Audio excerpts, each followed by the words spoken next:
C'est bon.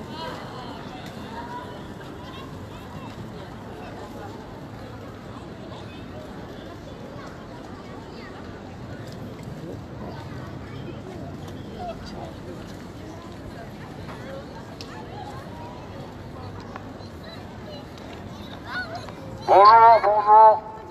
Venez écouter, c'est très intéressant, vous êtes concernés. Bonjour à toutes et bonjour à tous.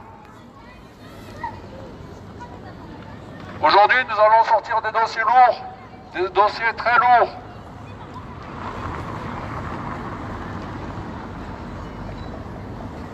Venez, venez. Nous allons sortir des dossiers très lourds au sujet du Gabon. La France est concernée.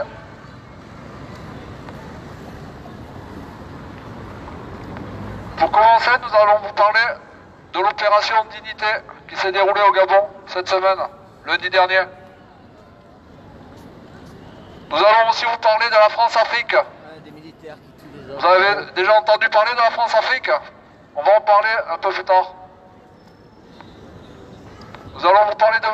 Le Drian, le ministre de l'Europe et des Affaires étrangères.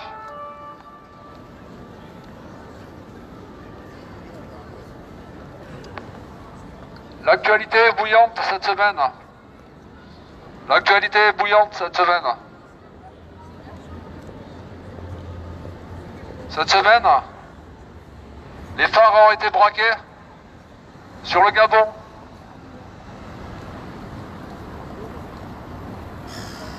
Les projecteurs ont été braqués à l'international sur le Gabon. Vous en avez certainement entendu parler dans les médias.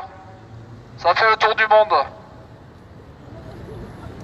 Ça fait plus de 2 ans qu'on vous en parle maintenant. Là, ça y est, l'affaire sort.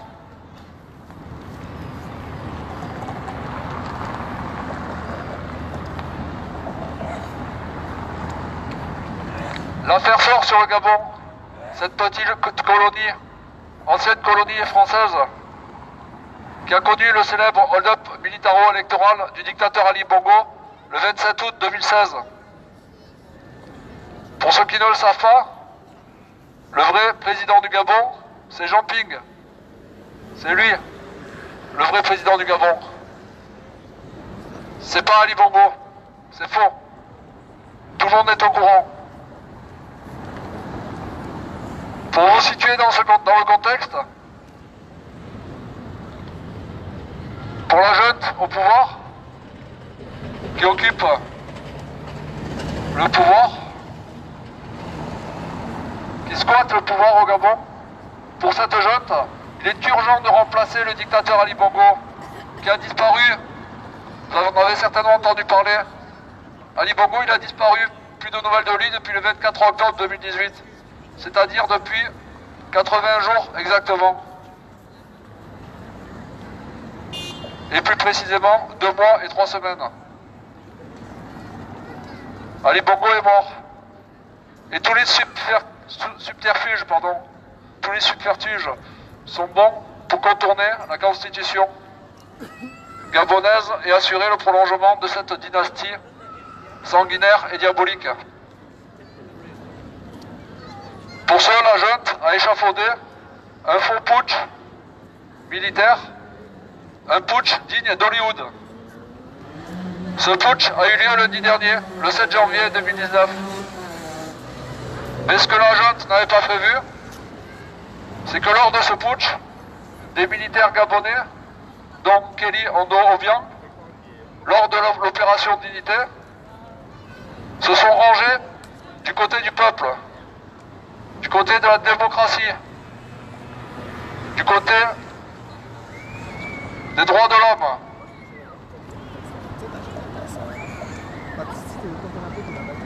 Donc Kelly Ondo Obiang s'est opposé à ce système mafieux, ce système criminel.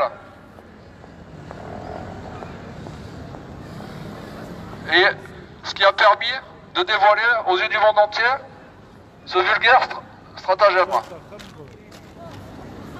Nous saluons au passage le courage de cet homme de ces hommes qui ont bravé la dictature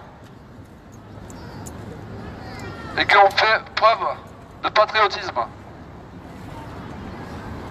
Vous pouvez d'ailleurs suivre cette actualité sur les hashtags Gabon, sur le hashtag Opération Dignité et sur le hashtag Je suis Kelly Obiang. Pour ceux que ça intéresse sur les réseaux sociaux.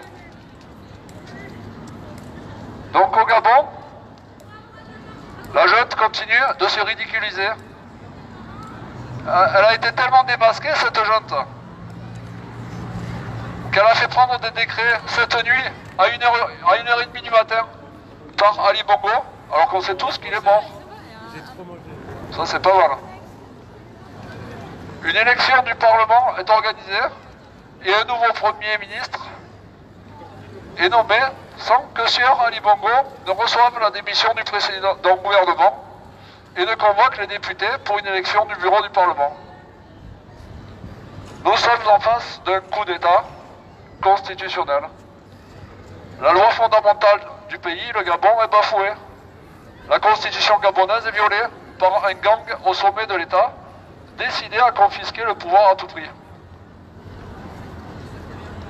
Et pour détourner l'attention du monde entier sur ce qui se passe au Gabon, Monsieur Le Drian critique l'élection présidentielle en RDC, en République démocratique du Congo, en demandant des éclaircissements pour attirer les regards sur la RDC et laisser à la junte au Gabon le temps de réussir tranquillement son coup d'État. Attention, au Gabon, il va certainement y avoir une nouvelle coupure Internet par la junte. C'est imminent. Une censure pour éviter que toute information compromettante sorte du Gabon.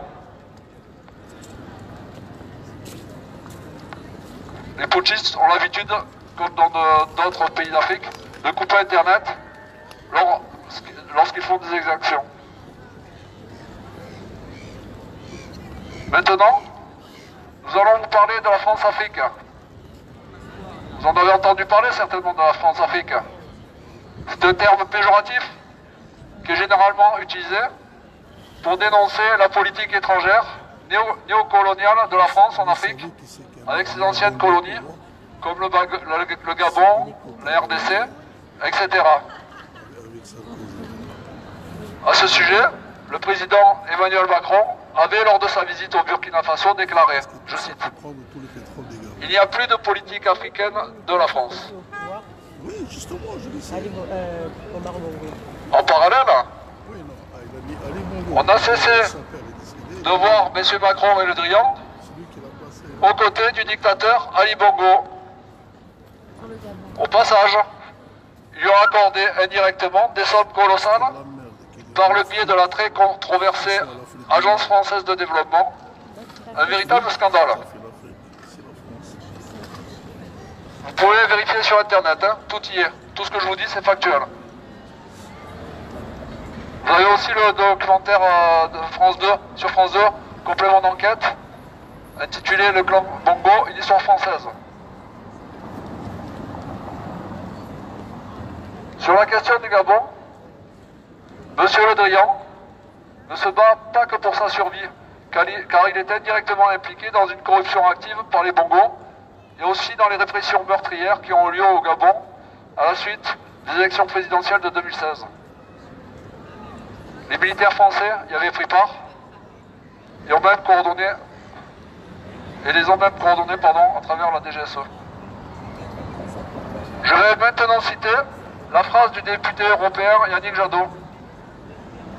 Trop de dirigeants européens, trop de dirigeants politiques et économiques gabonais, européens et français sont tour à tour dans cette affaire corrompue et corrupteur. Vous avez aussi le député européen, Joe Leinen, qui suit de près le cas du Gabon.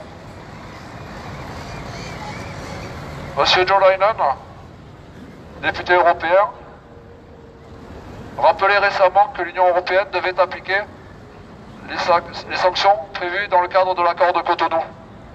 concernant le Gabon. Et je vous invite à lire son dernier communiqué de presse du 7 janvier 2019. Très intéressant. Je vous invite aussi à lire l'article récent de Thomas Dietrich dans l'Opinion, article intitulé « Tentative de coup d'État au Gabon, les dernières heures de la dynastie Bongo ». Point d'interrogation. Monsieur Le Drian, Monsieur Le Drian, Monsieur Macron, concernant les résultats frauduleux du Gabon, au Gabon en 2016, lors des élections présidentielles au Gabon, concernant ces sources soviétiques, vous êtes restés bien silencieux tout ce temps. C'est l'omerta totale. Arrêtez votre hypocrisie, c'est indécent. Vous êtes démasqués. Vous n'avez aucune morale. Quel cynisme. Ah, la France-Afrique. Ah, la France-Afrique. On est bien placé ici à Nice. Vous avez certainement entendu parler des biens mal acquis. Les biens mal acquis, ça vous dit quelque chose? Eh bien, on est en plein dedans. Vous remarquerez que depuis lundi, ce mot revient souvent dans les médias. Écoutez bien. Enfin, nous demandons à Monsieur Le Drian et nous demandons au roi du Maroc de cesser de protéger les bandits qui ont pris le Gabon en otage.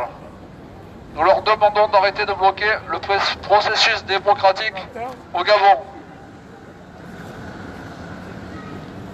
Vous savez, vous ne nous détournerez pas de notre objectif premier, c'est-à-dire la reconnaissance de la vérité des urnes au Gabon. Nous y arriverons, soyez-en sûrs. Après, il y a des trucs qui se font sur Twitter. Et maintenant, avant de terminer, je vais passer une petite annonce. Samedi prochain, le 19 janvier 2019, les Gabonais vont soutenir les frères camerounais lors du sitting qui se déroulera à Berlin, en Allemagne, devant l'ambassade, de 12h à 16h, pour dire non au hold-up électoral. Voilà, j'ai fini. Je vous remercie. L'opération Dignité se poursuit. Je suis Kelly Obiang et vous aussi soyez Kelly Obiang. N'hésitez pas à dénoncer comme nous le faisons actuellement. Nous le faisons avec les autorisations de la préfecture. Nous faisons les choses légalement, pacifiquement. Je vous invite à faire de même. Dénoncer ce qui se passe au Gabon, c'est d'actualité. On en a entendu parler toute la semaine. Regardez sur internet, on ne parle que du Gabon. De ce fameux putsch qui a été en fait orchestré par la junte au pouvoir. Je vous remercie.